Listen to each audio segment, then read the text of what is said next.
আসসালামু আলাইকুম রহমতুল্লাহি ওয়া বারাকাতুহু। আশা করি প্রত্যেকে অনেক বেশি ভালো আছেন। আলহামদুলিল্লাহ, আল্লাহ আমাকেও ভালো রেখেছেন। আমি আসলে রাজনীতির ব্যাপারে একটু কম কথা বলা শুরু করছিলাম। আসলে আমাকে কথা কম বলতে দিচ্ছে না। আমি বিগত দিনগুলোতে যে সময় আওয়ামী লীগ ক্ষমতায় ছিলেন, ওই সময় মাঝে মাঝে আমি ফেসবুকে স্ট্যাটাস দিতাম, মাঝে মাঝে না প্রায় সময়ই দিতাম।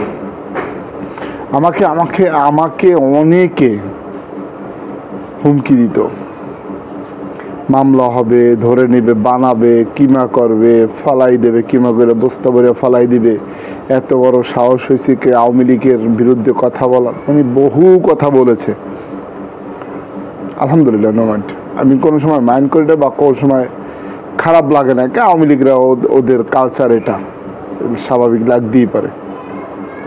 ঠিক আছে ভাই, ভালো কথা। 24-এর অভ্যুত্থানের পর, এই অভ্যুত্থানে তো কারা কারা ছিলেন ভালো করেই আমরা জানি। 24শে অভ্যুত্থানের যাত্রাবাড়ির যে চিত্রটা আমরা দেখেছি, আমরা করেছি, কোনো ব্যক্তি করে নাই। দেখছি অনেক রাজনৈতিক দল, দেখছি তারা সামনে আগায় নাই ভয়তে। আমরা আন্দোলনে ছিলাম না, আমরা ছাত্রদের সাথে আন্দোলন করতে রাজি না, বহু নেতারা এভাবে বলেছে। ভাই, আমরা সব জানি, এখনো আপনারা ক্ষমতায় আসেন নাই ভাই। আমাকে আপনারা হুমকি দেন, কিমা করে বস্তা ভরে ফালাই দিবেন। হ্যাঁ দেন ভাই। আমার যদি কোনো ক্ষতি হয়, আমি স্পষ্ট ভাষায় বলি, আমার যদি ক্ষতি হয় ওই দায়ভার আপনাদের নিতে হবে। আমি কথাটা সুন্দর করে বলে দিলাম।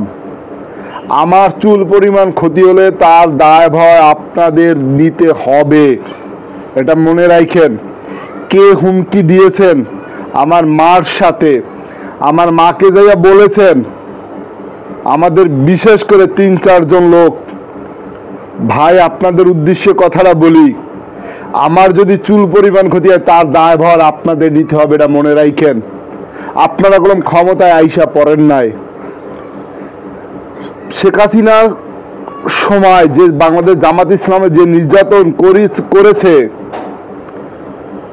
তাতে বাংলাদেশ জামাত ইসলামের কর্মীদের বা নেতাদের দাবাইয়ে রাখতে পারে নাই। আর আপনারা তো ক্ষমতায় আসেন নাই, আর আপনারা তো ছাতা নাতা, আপনারাও বাংলাদেশ জামাত ইসলামের কখনো দাবাইয়ে রাখতে পারবেন না। এটা কথা।